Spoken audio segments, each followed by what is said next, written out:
Hey guys, welcome to another edition of the Detour Live, where we're going to wrap not just the Vuelta, the 2020 season, and the two guys alongside me are going to give their final reviews of 5 teams for this year.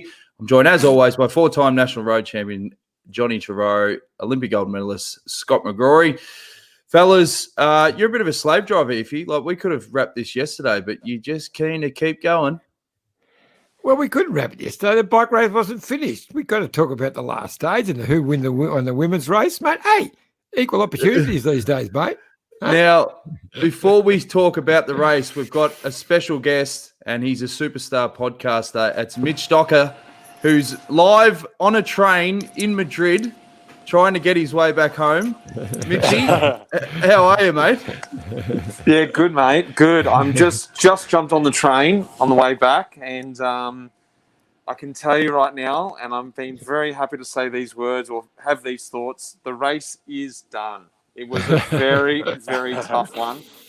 And every time I sort of thought it was over, I just sort of got kicked in the ass and reminded by everyone that this race isn't over until we cross the line. So now it is done, and I'm feeling good. Now, mate, I put money on the great man Magnus Cort Nielsen purely on the back of he was confident with his stage win. He won that stage in 2016. What happened in the final?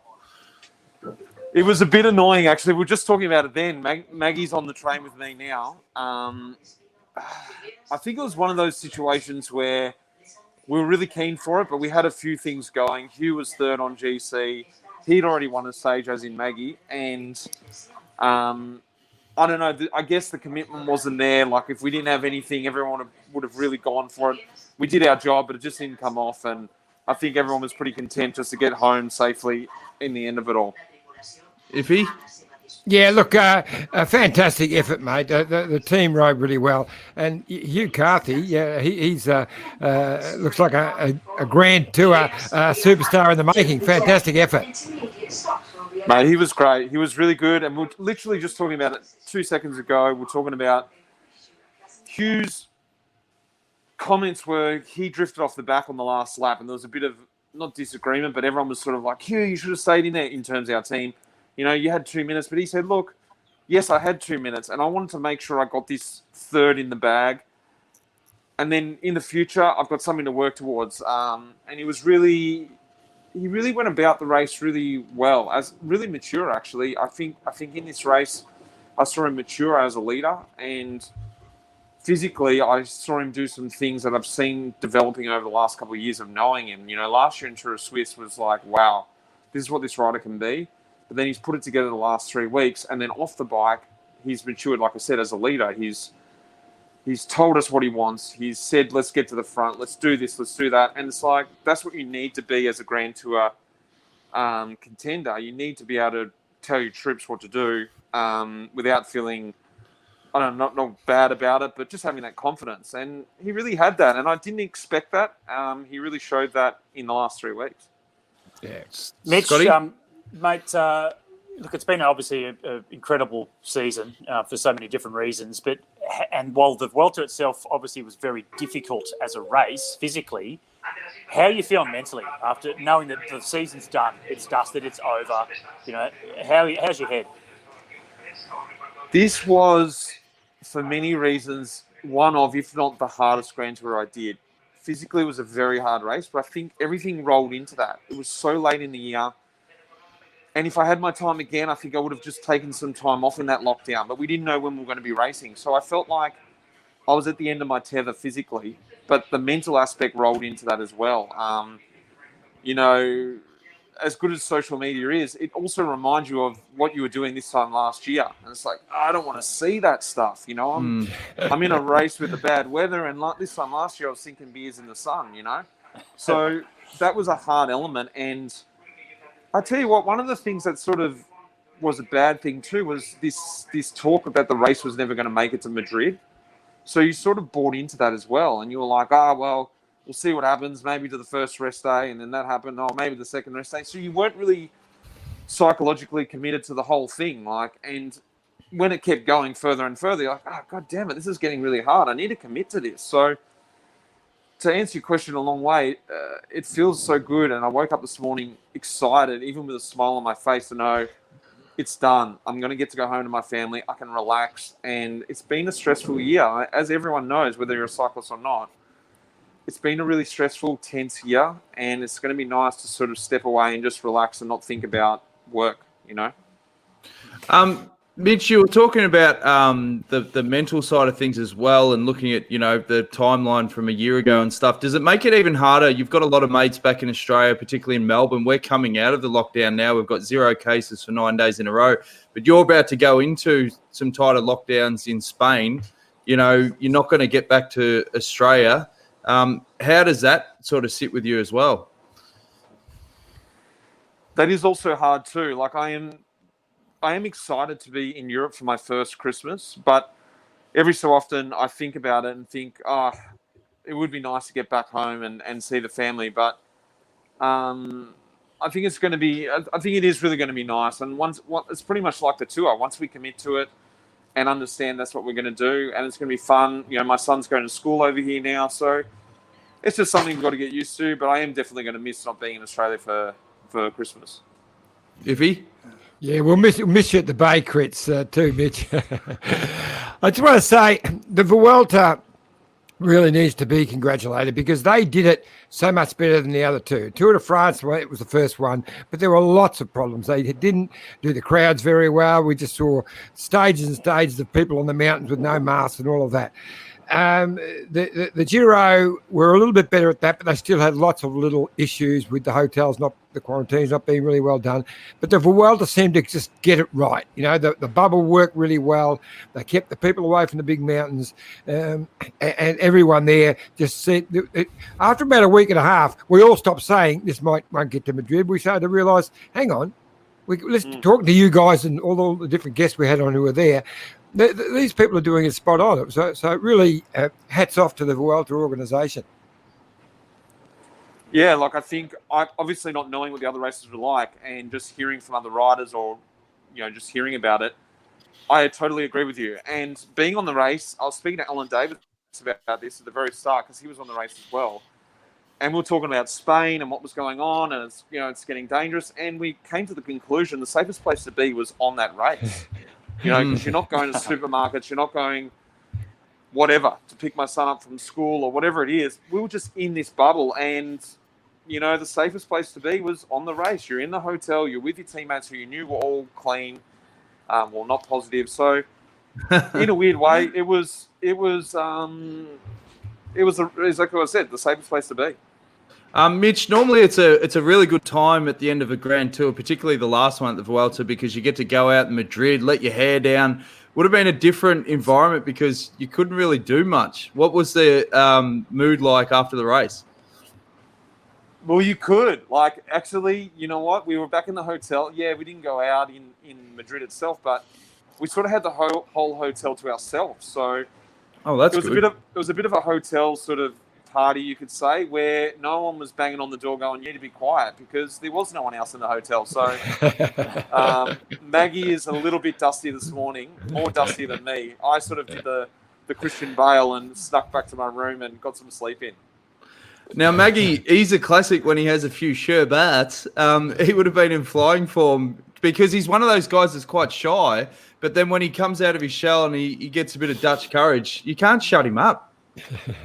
He was doing his old trick, you know, where do the crabs sleep? At the bottom, which means, you know, skull to the bottom. And Hugh Carthy was a victim of that because he's got nothing on him. He's got no drinking sort of, I guess, sponge on him. He just went down pretty quickly after that and called it an early night too. How did Maggie go with these viral video sensations where he was interviewing himself throughout the Vuelta?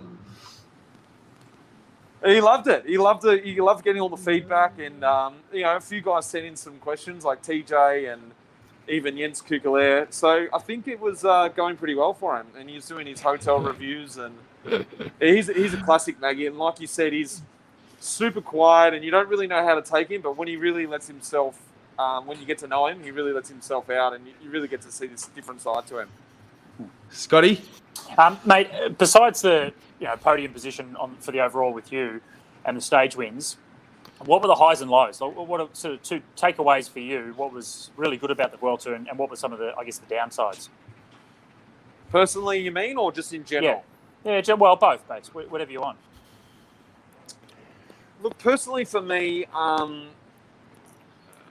didn't necessarily have my best form there this year. I think it was just I was initially supposed to be riding the Giro, and then last minute I got left out of that, so I was sort of peaked up for that, and then was trying to hang on to this form. So probably the low for me was the last week when I was really just trying to hang in there, and I couldn't do everything I wanted to do. You know, I want to be there. Oh no! Their support as well, and my form wasn't as good as I wanted it to be. So that was hard.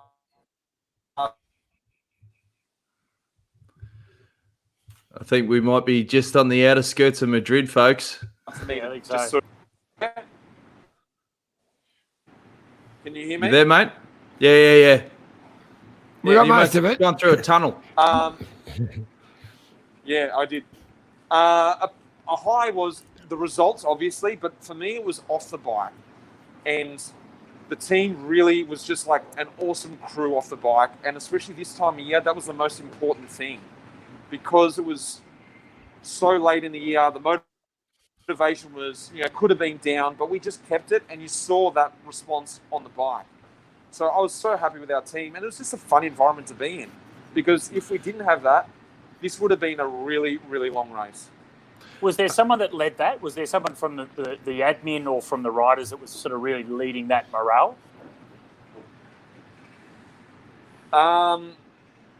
Look, not to blow my own whistle, but I sort of really try and do that myself. Like, I'm like, if I feel that vibe going down, that's something I'm really aware of, and something I became aware of in Orica, actually. And the team doctor there told me about that. Peter Barnes, he pulled me up on it once, and he said, "Hey, Mitch, your attitude, it's infectious. So when you're not happy and showing that emotion, people really feel that." And so that was something that I came into this race with. I said to the boys, I used a quote that Steve Waugh uses is, attitudes are contagious. Is yours worth catching? And I thought that's a really good thing to start the race with, because you can get in this really downward spiral, and like, it doesn't really matter, it's just me, but actually it does affect everyone. And I think everyone was aware of that. And once the ball got rolling, no one really dropped the game. Everyone was in really good mood, and I don't know, it sort of was a great tour because of that. The results contributed, and it was just a great sort of feeling the whole race. Hey, Mitch, when we spoke to you last time, it was before the race got underway. You were still working out terms for a contract, but then news broke that Vuelta was going to offer every rider that took a pay cut during the COVID another year on their contract. I mean, chapeau in a really tough environment to do that. That must have been a real positive influence on the group. Yeah, like I think it was really good of the team to sort of do that, and it was a bit unsure. He did say that when we got the pay cuts, but until it really materialised, I sort of didn't believe it. You know how things can be. You're like, oh, I really hope that does come off. But in the end, it did, and it's going to be a different team next year. I think it's affected EF as a company, so it's a lesser budget, but the team, I think, has got the great roots from the last few years, especially since I've been there, that I feel like, as you've seen from this race, it's going to carry on and come back to the strength that it was, financially in a few years' time. Well, I hope so anyway. Hey, we've got a couple of comments. Obviously, Wendy superfan, great to see you, Mitch. Tom, great to see you, Mitch. Sam says, congrats on a great tour, Mitch. EF were fabulous.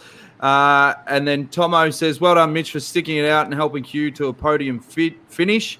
And Tom also says you've been missed at the Windsor Deli too, Mitch. Wow. We've got it. It's all happening. We've got another question from our mate Wombat Breath. He says, Mitch, can you tell us about your future at EF? How long your role, whether you'll try alternative program, etc. Well, like you just mentioned, I just signed for one more year. Everyone who was up for contract only was offered a 1-year contract. I think that's just more financial, so I don't know what's the financial situation of the team's going to be. But I tell you what, like, it's just, I've got to sort of, I'm not exactly sure how much longer I want to ride for or can ride for. It's been a funny year, and my perception of cycling has definitely been warped this year. And I really just want to get back into the new year and sort of see, like, let's just refresh it. Like, I'm almost sure, like anyone in any walk of life, is just feeling like, let's just get this year behind us and let's just see where we're at. I really would like to do some alternate stuff next year, and I'm definitely not done with cycling yet. So I don't know. It's like that question as you get a bit older. Everyone's asking that, but you just got to come to your own decision. Scotty? Do you, just listening to you there, Mitch, do you think that there could be some problems next year if everyone's basically looking at the calendar, like once we get to January 1st, everything's going to be okay again, and next year the season will be fine. But if it's not, anyone that's, I guess, somewhat, mentally in trouble, that's struggled through this year and is looking at next year as being, the shining light, if that doesn't happen, I reckon there'd be a few riders and staff and people around the scenes that might, really struggle with some mental health issues.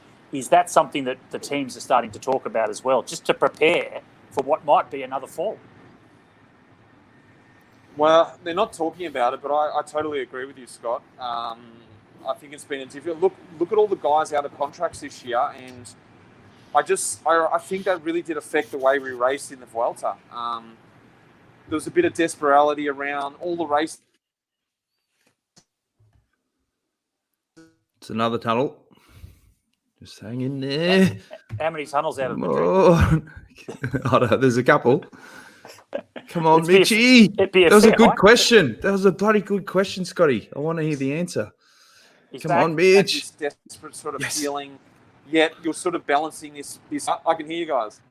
Oh, yeah? Sorry. Yeah, all good. Yeah, all good. Sorry, mate. Yeah, so they're not talking about it, but I totally agree with you, Scott, because I really felt that in the peloton this year. There was a lot of desperation, a lot of guys without contracts, yet people were juggling like that mental health, like you think. Like, not that it was spoken about, but you could feel it. People weren't just as easy as a normal year, sort of chatting easily. There was a bit of stress around. So I totally agree with you. And, I think like anyone, you sort of just hope this thing's going to miraculously go away, but that's not the truth at all. And we're going to be dealing with it for a long time onwards. And it's like the lockdown. When you hear it's 2 weeks, you think, oh, yeah, in 2 weeks it's going to be all over. But that's not the case. It's just going to go on and on and on. So I think it's going to be something that's going to be, exactly like you said, it's going to be a big problem next year. Not a problem, it's going to be an issue. But no one's talking about it just yet. Mitch, we've got a comment that I think is very true. It says from Simon Heavey, Mitch, Life in the Peloton, best cycling podcast out there. Social distance podcast, a close second. Hey, what about the detour? Oh, yeah. Third. We're on the podium. Hey, mate, I've got to say, you should be commended for that podcast, because you were there when podcasts weren't even like a massive thing. You've committed to it. You've done a lot to grow the sport. And, mate, it's been a huge achievement, because if anyone's watching this, I have no doubt they've already heard an episode. But what have you got planned for the Life in the Peloton over the break? If you haven't heard it, you've got to listen to Hugh Carthy. I did him on the second rest day, and it's a fantastic insight to him, who he is as a person. And you'll just understand what I was saying before about how he's just matured, and he's very down to earth and very calm in such a high stress situation. So listen to that one. That was last week, released on Wednesday over at the Cycling Podcast. But coming up next week, I've got a special podcast where Swain Tuft turned the microphone on me. So that's something that I haven't done before. And I was out doing a ride with him, and he asked the question, why haven't I been on? And I said, it's not about me. But he said, how about I interview you? And I thought, who better to interview me than Swaino? So that's going to be my last podcast of the season next Wednesday. Well, I will definitely be tuning into that one, mate. That sounds unreal. Great. Yeah, anything you want to give to Mitch before we let him go, boys? Yeah, Mitch. You mentioned that the Vuelta was a bit of a struggle for you. You didn't have great form. Where do you reckon you had your best form this year? Where was the spark? What part of the year? Probably up in the mountains just before the Giro when I was flying. No, I was trying to really peak for Strade Bianche. And look, I normally like the hot weather, so I tell myself, but that day that day was insane. And that just makes me think about the guys who won that race, how crazy they were, because that really was unraceable weather, heat-wise. So I think, look, my form was really good around there. I kept it rolling, like I said, for the Giro. And sort of that period there, I didn't do a whole lot of racing. I did San Remo, Strada San Remo, and then I did Plouay, and then the Vuelta. So it was difficult to try and peak up, but that was the way our team was doing it, only the World Tour races. So, I guess coming out of lockdown, I had quite good form for those first bunch of races, and then I just tried to hang on to it for as long as I could. Yeah. Scotty, anything to add before we go? Just to say, mate, good job with everything so far, and good luck going through this next phase in Spain for you and your family, Lydia and the kids. It's obviously going to be a challenge for everybody. But I do look forward to having a beer with you and your dad at the Iron Bar when you do get back down to Melbourne sometime next year. Iron Bar is open, apparently. So the old man keeps telling me. Oh, God, can't wait. We'll have to get into it. Hey, Mitch, we really appreciate you coming on the detour, mate. You're on a train. You're standing in the aisles, but we appreciate it, mate. This is where I am. Look, I'm in the baggage. Good stuff, mate. Have a look at that. No, I really appreciate it, mate. And all the best with the offie, and bigger and better in 2021. And we look forward to the next episode of Life in the Peloton, mate. You're a superstar. Thanks, guys. Good on you, Mitch. See you, bud. Cheers, mate. See you, mate. Now, we've got breaking news from Simon as to why we've been third on the podium. And that was because Iffy burping live on air put the detour into third. So I thought that was part of the appeal, wasn't it? To the I thought that would have put us up stratosphere, but anyway. Anyway, fantastic of Mitch to join the show on the train. He's an absolute bloody legend. So we really appreciate that. Now, let's talk about the stage. Obviously, I backed Maggie. Pascal Ackermann got the chocolates. Now, there's some great footage from Vallon that I want to run, and it was after the finish line when they simply didn't know the result. I don't know. I think it's Aki. Anyone know? I don't know who got it. You did it? Yeah. You know who got it? Das war wirklich. Sure.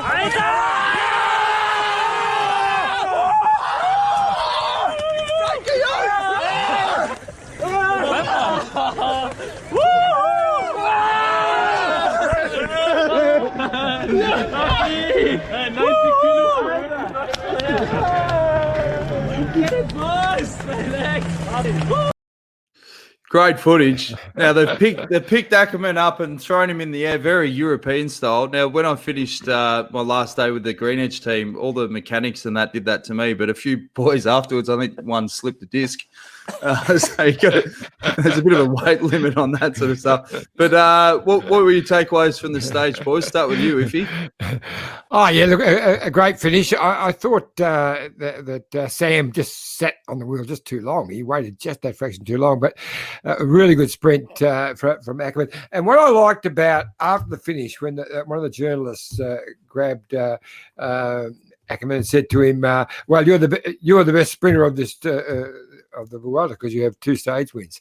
He said, "Nah, I really don't accept the other one. Sam beat me, but was taken off him for something else. So we've got 1 each," is what he said. Yeah. So it was a nice way of putting it. Yeah. What do you reckon, Scotty? It's what's the definition of best? Is it is it the actual result of who? Because they know who's the fastest. When it comes down to it, straight line, doesn't it? Yeah. Good Quickstep. They spent a bit too much energy in the last couple of laps, which had them slightly compromised. Bora did a great lead out. They did what Quickstep normally do to Koenig, which is just wait a little bit and then hit them right when they at the perfect time. That's what Bora did, and the Koenig guys got a little bit mixed up. Following the wheels, and Sam had to actually step up from off his teammate, come around the outside to get onto Ackermann.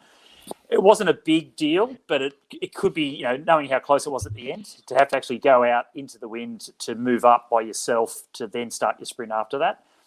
It could have been that. That's all it could have been, was just that little bit of extra well, energy spent. It's only a tyre, as I say, but it was great. Yeah. It was great stage.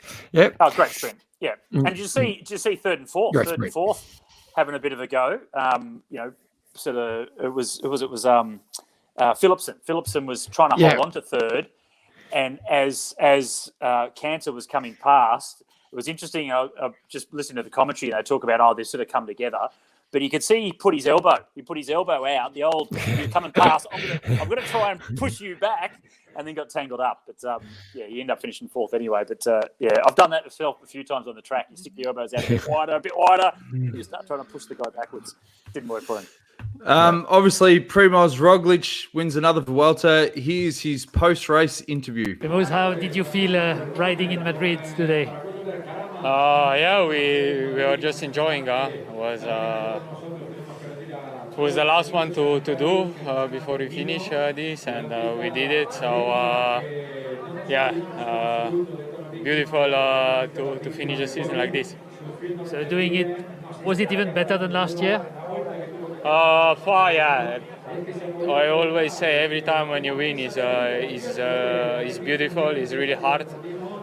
It's impossible to compare, but I'm just super happy that I could win to finish like this this whole season. Second year in a row that you win one Grand Tour and you are on the podium of the other one. Are you now the best Grand Tour rider? Well, I don't know. For sure, let's say I was the best in this Vuelta. It's like this, and still some races that I didn't win yet, some challenges. But first of all, just today we celebrate. Thank you. Thanks. Good job, eh? Now, what was interesting to me is I looked at the World Tour rankings, and you would think Primoz Roglic would be on top, but no. Pogačar, 3,970 points. Roglic, number 2, 3,945. How does that work? Is that obviously Tour de France holds a fair bit of weight? It holds a bit of weight, but Pogačar also won a few other bike races this year too. I've got some list down here. What he won? Valencia and something else. What else did he win? Another tour? And from an Aussie perspective, Richie Porte finished 7th. So good on you, Richie.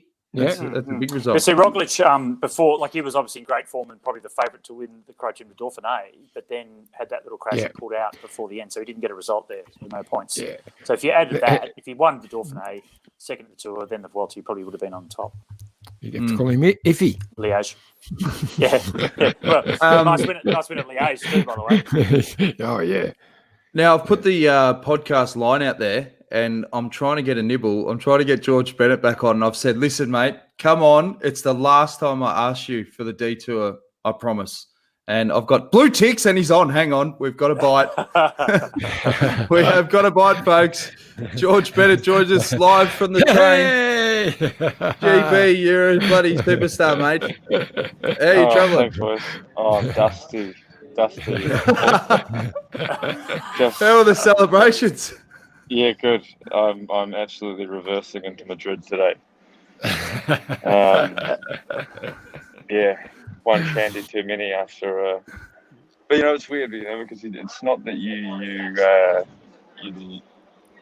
finish a Grand Tour and you want to launch and go out or anything. Because normally the time you're just so buckled. But the thing is, you walk into the bus and the first thing you do is, okay, everyone has a beer, and then the chefs make recovery meals, but no one touches them. Everyone just gets out the Pringles and then everyone's passing champagne around, and you go out for dinner, and then by the time you know it, you haven't eaten anything, and you race for 3 weeks and you haven't touched a drop of wine. So in my case, for about 4 months. So it definitely. I definitely knew about it about this morning when I got up and climbed to the train. I want to ask you, George, what's your offie like? What's your plan? How long do you have completely off the bike now? Well, I got into this discussion last night with my teammates because I've always been told you have to have minimum 3 weeks off, maybe 4 weeks, which is actually quite hard for me because I actually really just love riding my bike, and I've always struggled a little bit with that part of it. But all I found out with all my teammates, they only take about a few days off the bike, and they just ride for the off season, just mountain biking or do fun stuff. But I've always just been a month off, step out, do some completely different other stuff. Generally, in the last few years, it's involved in operations to try to fix a side stitch, whether it be getting some ribs resected or there's all sorts of different operations I've had over the years. But to be honest with you guys, this off season's looking pretty average. Can't really do anything. Go to Girona, the bars are closed. Can't get back to New Zealand. Not allowed to hang out with more than 6 people, so I'm going to have to get creative. Mate, what are you talking about? You don't want to hang out with more than 6 people anyway. I don't know more than 6 people. So tell me, where are you at, George? Because when we got you on the second rest day, you were sitting at about a 2 out of 10. Surely after finishing your season with a Grand Tour victory, you had a big part in that. Surely you're floating around a 4.5. Oh, mate, yeah, I've come up almost to halfway. Yeah, it's solid 4 at least. I mean, it's not bad. I got to a 6 at one point last night. I was that happy. But it plummeted to about a -2 when my alarm went off. And I'm all right. I'm excited to get home. I'm excited that it's done. And I just when I think back of I was just doing an interview before with a real journalist. No, I was just doing an interview and it actually made me think about just how crazy it is in terms of I've just had the same suitcase packed since I left the training camp in July, and it's just literally been the same suitcase, and it's just been all that happened is for the Vuelta I took out some of the summer jerseys and put in some of the winter ones, and it's just been one big trip, and I'm just so done, and I'm just for sure, it all crashes when you get home and you have some time off. But I think it's the best thing that can happen. And you just really soak it up, and it's not until March that I'll probably race again. So even Tirreno up there needs or something. So it's really the world's the oyster. The world's my oyster at the moment. If I was allowed to go anywhere. So yeah. That's great. Now at the end of Grandies, mate, they always love, particularly when you've had a few sherbets, big speeches. Did Primoz give a big speech? Did you step up on a table and raise a glass and give some motivational words? We had a big round of speeches yesterday. I'll tell you who was the best speeches. One of the best speeches I ever heard yesterday actually came from a guy, Franz Martin, director of mine. And he won Amstel Gold Race. He found out yesterday he was second in Milan Sanremo.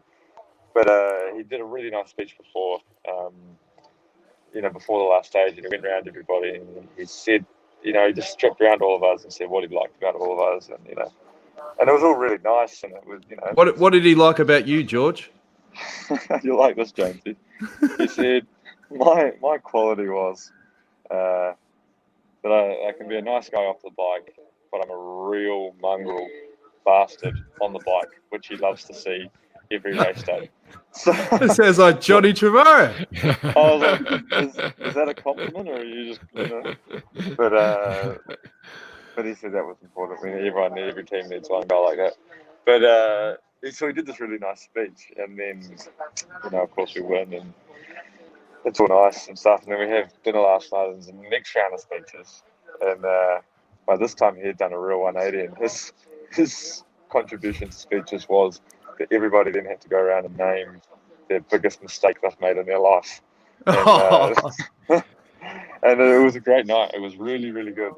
Probably one of the best, one of the nicest post Grand Tour meals, because normally, you get all the sponsors sort of coming in and they want to be a part of the big win. I remember last year we had this dinner and we had bloody 200 people in this room, and they call them coat tuggers in Australia. They just There's one guy that had donated a sock once to the team or something. Just people I'd never. And last night it was just the core guys that were there that have been part of the whole thing, and we just sat around with good wines, and great chulaton steak, and just chewed the fat and sort of breathed out finally. Scooter, George, are you able to just shed some light on what was probably the funniest or the worst mistake from one of the riders?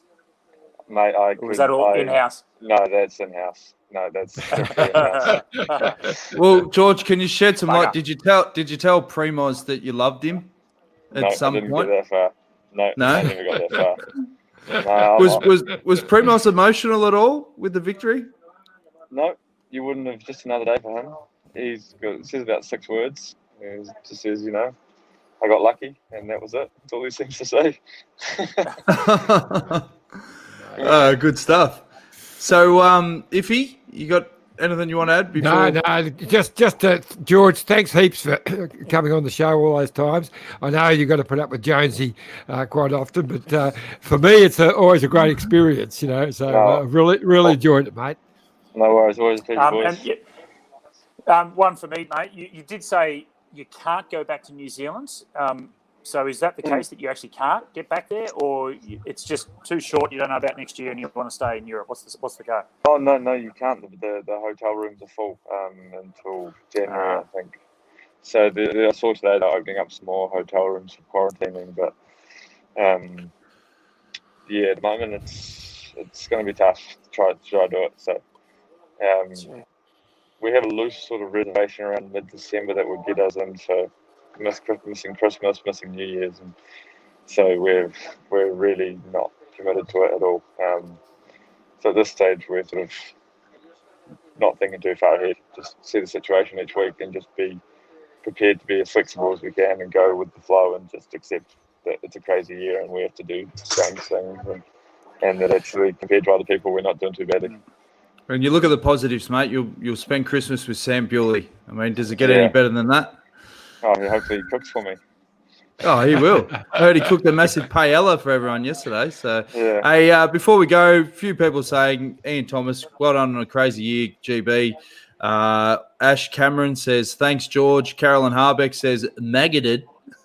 Final question from Carolyn as well is, how much weight does the average rider lose in a Grand Tour? 0. I always go positive, so maybe I'm doing it wrong. Well, good stuff, mate. Enjoy the off season. We'll catch up with you soon on the Social Distance podcast. For everyone that watches this, flick over to that. A little bit more rough around the edges, but it's a good laugh. So we'll speak to you soon, mate. Enjoy the train ride back to G-Town. All right, cheers, boys, everyone. See you later. See you, George. Well done, George. What a legend. Yeah, what a legend. Yeah, all right, boys. We might as well, Johnny, get your notes out. Do the plug for Mitchelton, Bike Exchange, and then we'll do your final reviews of the last 5 teams. Do you want to add anything? As you do that, I realise I've got a couple of other jerseys out, so I'm going to take the headphones off, so I'm going to change the jerseys again. So get into the Mitchelton stuff, Johnny. And then I don't have to listen to you clearing your throat at the start as well. So I'll take them off now before you start. Okay. Welcome to Mitchelton, Australia's favourite winery and a place of escape. Experience the history, the beauty and the serenity of the Goulburn Valley at your own pace. Looking over the vineyards from the iconic tower, staying at the new hotel, relaxing by the pool, looking at their gorgeous, recharging in the day spa at that lovely couple are, exploring the seasonal menu at the Muse, stopping by the Providor and touring their cellars and, of course, tasting their signature wines. Mitchelton has become a hugely popular venue for weddings and major functions. There's a couple of happy couples there. And, of course, you have to go down into the cellars and visit the Aboriginal Art Gallery, which is just world-class. You will be amazed at the quality and the number of magnificent paintings in there. And, of course, there it is, the iconic $10,000 Land Cruiser with the $2 million. $2 million! It's cracked the $2 million, folks. There you go. It has finally cracked the $2 million. What a piece of art. Okay. I heard that. $2 million. Wow. $2 million. It's finally done it. All right. It's time for a quick word from our great mates at Bike Exchange. Look at this bike. You think it's just a bike, right? But it's not. It's a bike. 374 people are looking at. This guy, this girl, them, all looking at it. People from here, there, and wherever this is. People that are looking for a bike. Or just a piece of it. Amateurs, semi-amateurs, and pro-amateurs. This guy wants this bike, but with this crank and these bars. This could be the perfect match. But not this one. This girl has a bike to sell, and thousands of people might purchase it. Eyes on Bikes help grow small businesses. His, hers, yours, and the latest data and insights help those businesses keep moving. We are the world's #1 bike marketplace, with over 500,000 products and 900 brands, where buyers and sellers are brought together in a place where a bike is never just a bike. Bike Exchange, where the world buys, sells, learns, and rides. Thanks again to our great mates at Bike Exchange. Not everyone is a former pro and can get discounts straight from the manufacturer. So if you are not a former pro, go to Bike Exchange. Seriously, I'm seriously. You get discounts on Bike Exchange that almost match what Scotty can get as a former pro. I can tell you, they're fantastic. Just on that, what is the going rate for a pro discount, Scotty? What do you sort of haggle for? What would you be happy with? Well, I'm not going to say, but so the last bike I got was a mountain bike. Just don't say. You're just going to dig yourself deeper and deeper. Just let it go. Don't get sucked into it. Yeah. Anyway, I wasn't a pro mountain bike rider, so it's hard to get a discount. I don't feel like I've got the legitimacy to actually try and haggle too much for something like that. But if it's a road bike or something, yeah, sure. Then I'll go for whatever. Do you remember the day? You're only a trackie, weren't you? Did that too, yeah. You get a discount on track bikes, but what are you going to do with it? The thing with go round and round in circles. That's what you'll do. The thing with the Jake O'Hareldson Tours, that used to be one of the best places to get bikes at discounted rates, and I got steamrolled one year by it was almost like a gang tackle. You and Lorenzo Lepage. Remember, I bought that frame, and it was way too small, but you had some sort of backhanded deal. Did you get a chop of that from Lorenzo? Me? Yeah. No, I don't think so. I think it was just ended up being too small. But that was the what was it? That was a stalk. That was a stalk. Yeah. Wasn't it? Yeah. So that was like we're talking. That's Tour de France, podium sort of level bike. It was an amazing bike. It's it just needed to be a bit bigger for you. That's all.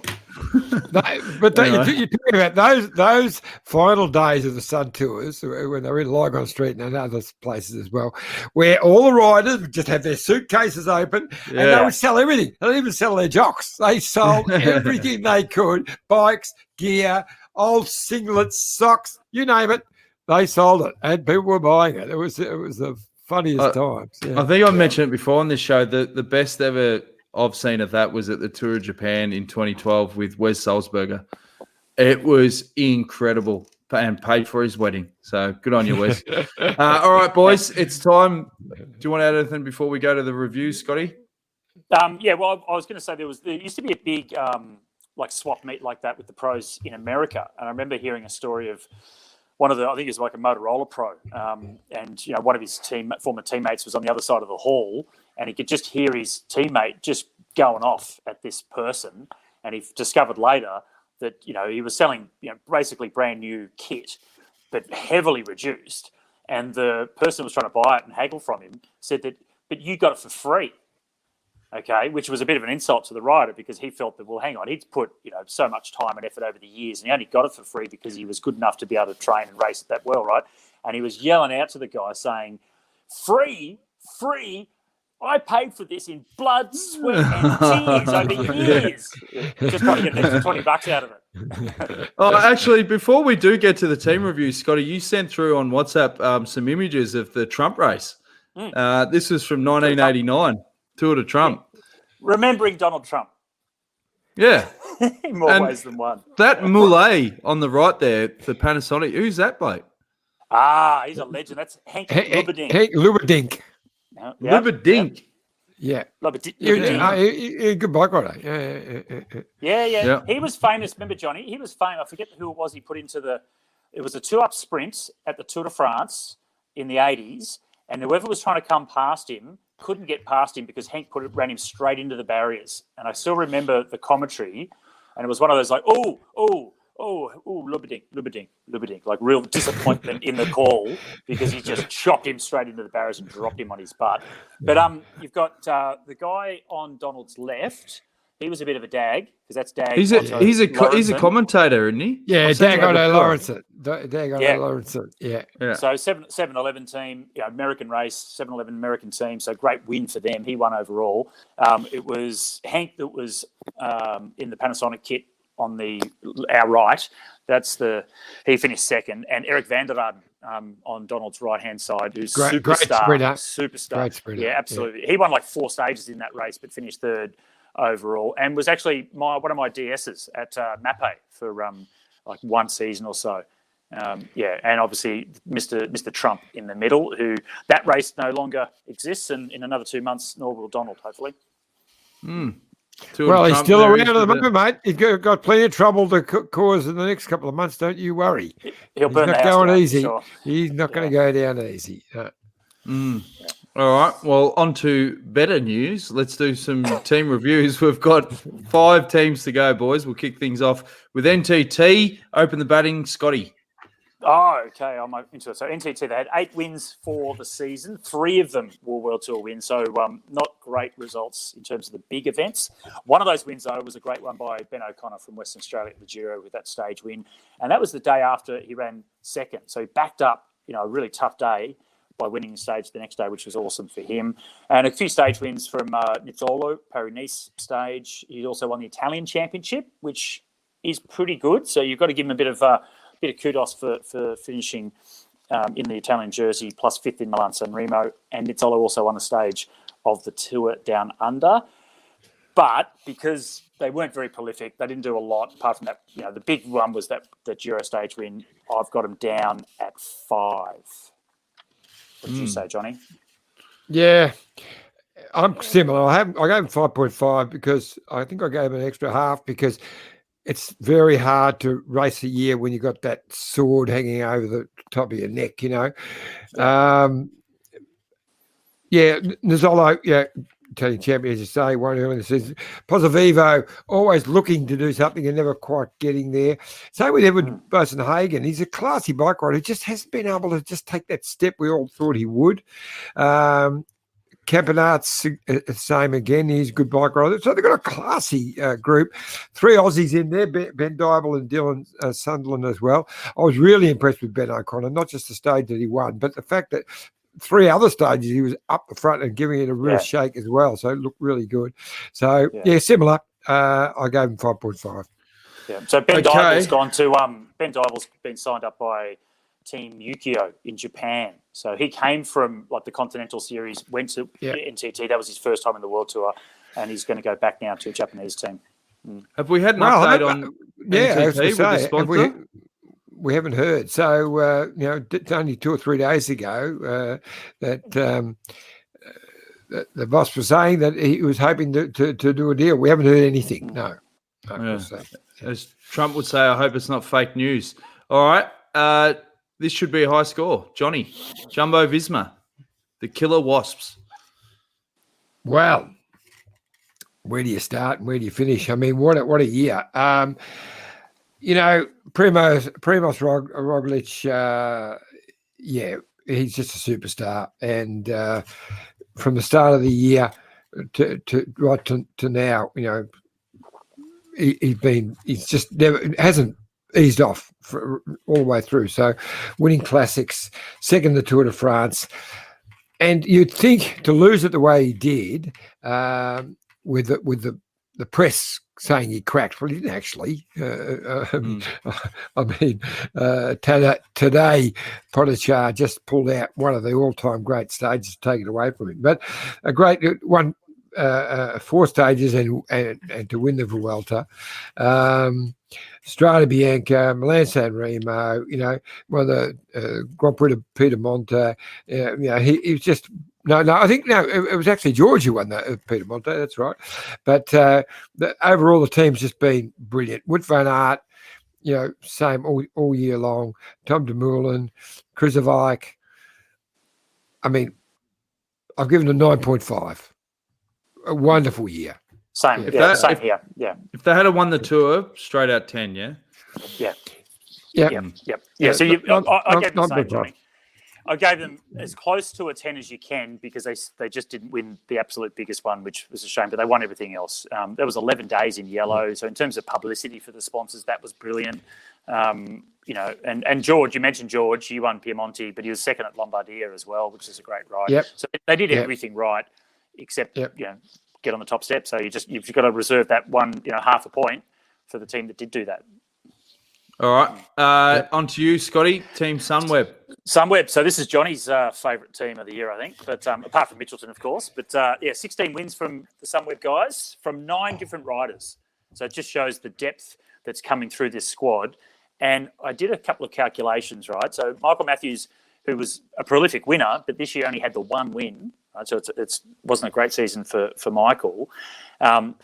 But he was 7th at the world and 3rd at Milan-San Remo. So still obviously very solid, very strong. Now, if you take out, of the 9 riders that won races, of the entire team, if you take out Michael Matthews, who's 30, this is all, of the winners. So the average age of the winners they have, take out Michael Matthews, who's 30. So from the other 8 riders, the average age is 24. So it just shows how young, and Mark Hershey obviously younger again, but that just shows how many young guys in this team are winning races this year. So they've got a massive, potential going forward. Jai Hindley, of course, second at the Giro, won the Jake Herald Sun Tour at the start of the season as well. They won 3 stages at the Tour de France with, 2 different riders, great results there.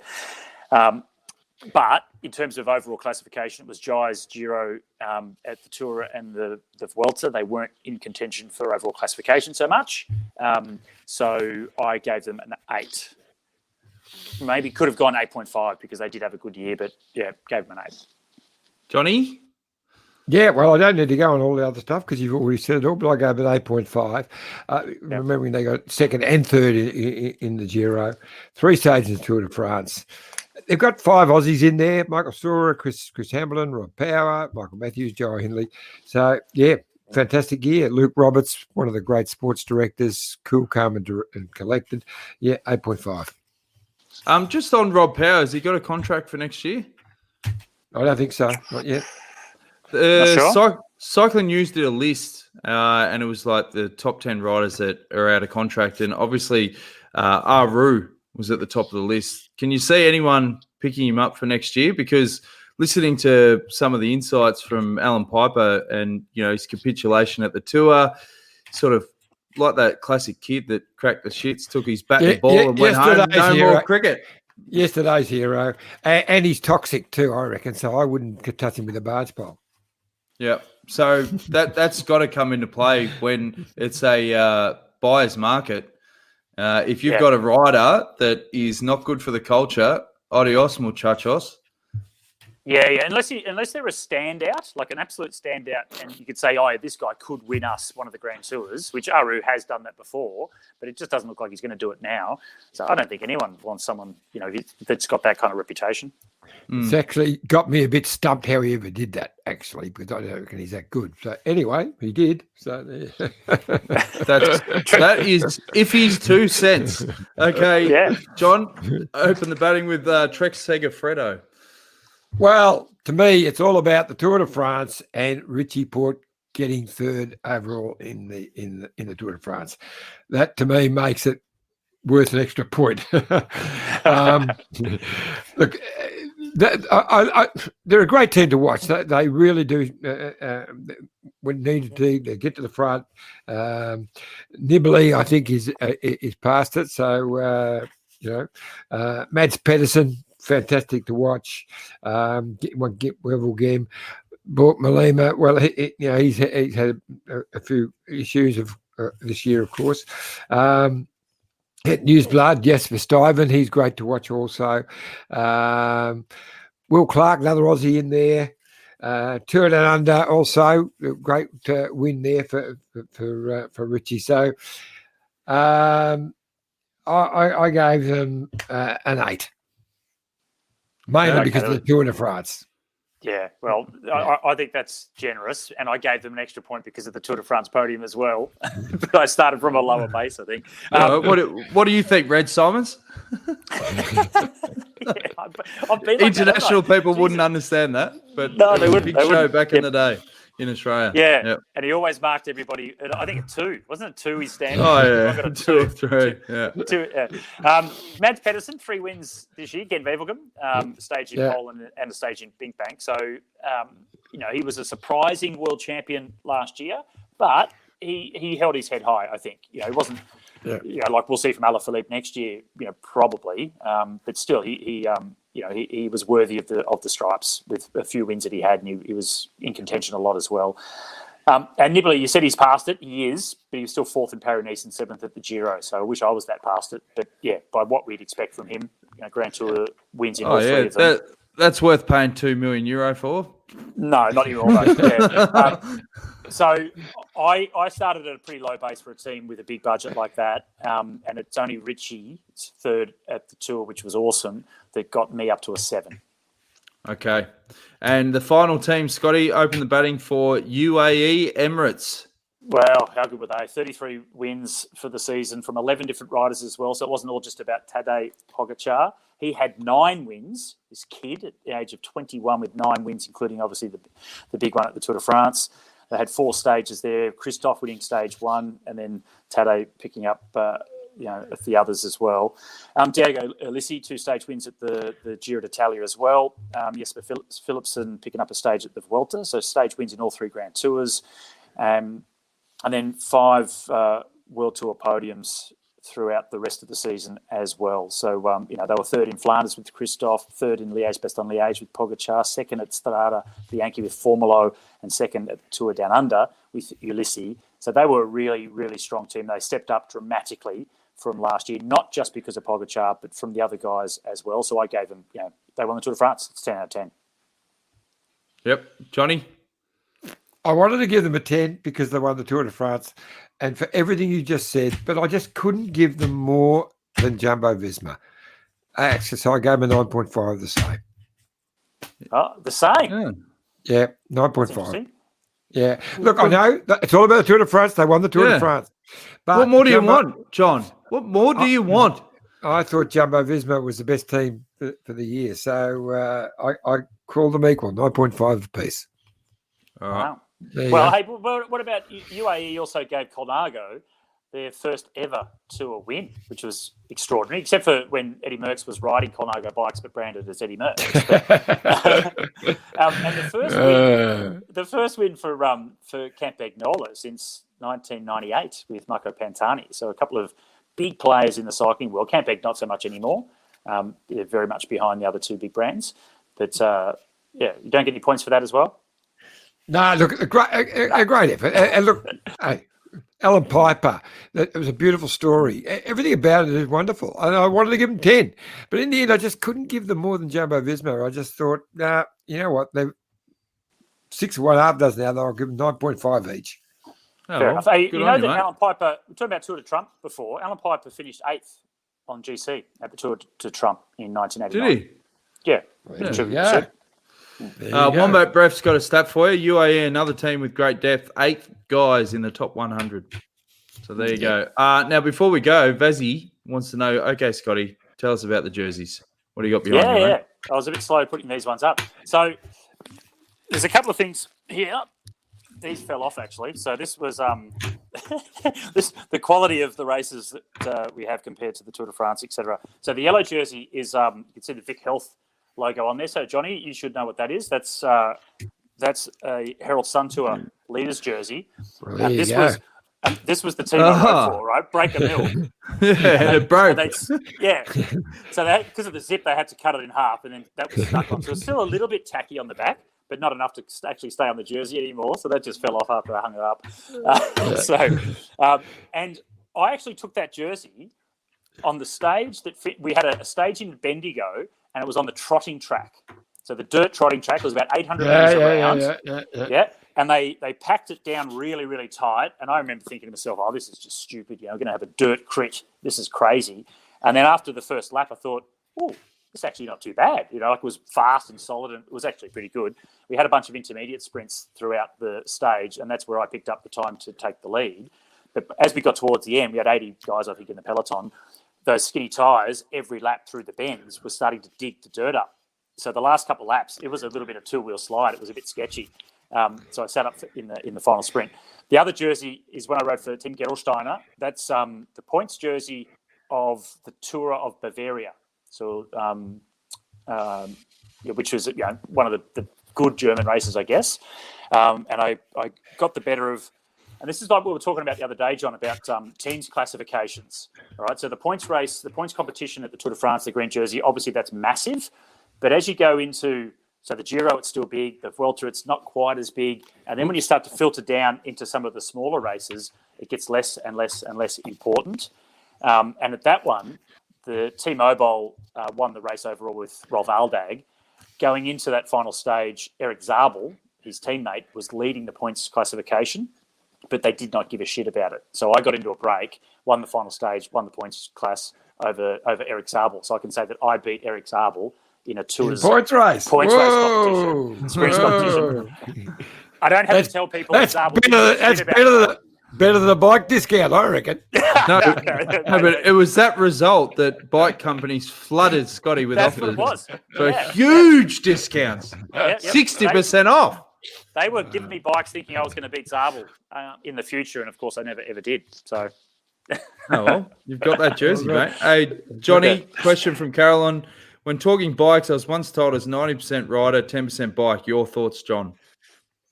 Yeah, I agree. It is. I'd say 95%. 95% rider, 5% bike. Yep, agree. Yeah.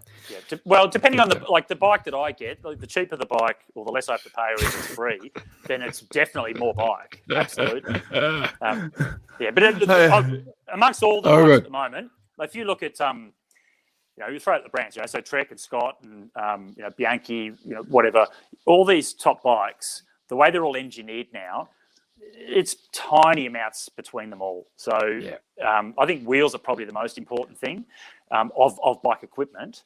And of course, it's speed, aero, all that sort of stuff. But it is very little difference between the top bikes now. The big companies make the best bikes, which is pretty much it. So, your Specialized, Giant, all these companies that are the biggest companies, they've got the best engineers, they make the best bikes, and there's very little difference between them all, to be honest. Where's all your jerseys, John? How many jerseys you got in the kit bag? Not many. Do you keep much memorabilia, or you sold it? No. It got buried underneath Cog's Cafe, I think, most of it. Can you tell people about the Cog's Cafe disaster before we go? It's a terrible story. Yeah, so just tell us. Well, look, me and a character barrister who was my partner in the Cog's Cafe, and we ended up. It was an interesting experiment. Right down Beach Road there, and towards the end, it was starting to go quite well. So we did a deal with the guy who owned the freehold, and he said, "Look, if I can't," he was trying to sell it. If I can't sell it at the end of 12 months, I'll extend the lease. It was starting to go okay. He's right on the death knell. He sold the damn place to ex-Collingwood footballer ruckman. I can't think of his name. It'll come to me in a minute. Bit of a character, and another guy, and they Monkhurst. That's it, Damien Monkhurst, and another guy, and they were going to build these units and everything, which they ended up doing. But I was over at the tour, and the guy couldn't get in contact with me, so they demolished it and buried nearly everything in there, and all I had to do was get in touch with Dennis. Dennis didn't do anything about it. So I like how you didn't mention his name at the start, and then you go, all I had to do was talk to Dennis. Yeah. Anyway, so that's his last name. A few of the big, framed jerseys and that I got back, but all the small stuff just got buried underneath the place, including my bronze medal, a few Aussie Road title medals and stuff all got buried underneath. Poor old Kay's, all Kay's home photos and everything all got buried as well. So, yeah. That's crook. That's crook. Yeah, not real happy about it. But anyway, that's what happened. Cogs went downhill, and a lot of stuff got buried down there as well. And you still follow Collingwood. That's crazy. I would have given up on Collingwood after that. Ah, well, shit happens, as they say. But Andrew wants to know, was it Dennis Denudo? yeah, it was. It's just the vibe of the joint. The vibe of the joint. It was, but I don't want to say. Listen, I don't want to finish on that low note, because I want to say I've had a ball. There's been 3 weeks of we've had Tour de France, Giro, straight into Vuelta. It's been more than 3 weeks. I think we've done 4 or 5 weeks. I don't know. I've lost. I don't know what day it is. No, 3 months actually. It's been. So I want to thank you, Dan, for an amazing job putting this together. And Scotty, you've been an absolute superstar, and put up with us putting shit on you all the time, but you've been a superstar. Hey, that's my fault. Don't worry about that. But no, it's been great. I've really enjoyed it, and Detour rocks. Bloody oath. And in terms of the future of the Detour, as we said, the best way to keep in touch is to subscribe on YouTube to the Detour Podcast. Just search Detour Podcast. Follow us on Facebook. Follow us on Twitter at Detour Pod. And as soon as we go live, you'll get a notification. So turn on your notifications, because we've got a lot of big guests lined up. And whenever we can get them, we'll just do a show. So it won't be your regular sort of Monday timetable or whatever. As soon as we can get them, let's do it. Because then, if we've got important stuff on, like dinners or an opportunity, as Dan Andrews says, to get on the beers, that's got to take precedence. That's got to take priority. We are coming out of lockdown, folks. We need this more than ever. But just to reiterate what Johnny said, you've been a superstar, Scotty, and it's been great to relive some of the old days as well, because there's plenty of classic memories in the bank there, for sure. Yeah. We can do an R-rated version at some point, no doubt. Yeah, definitely.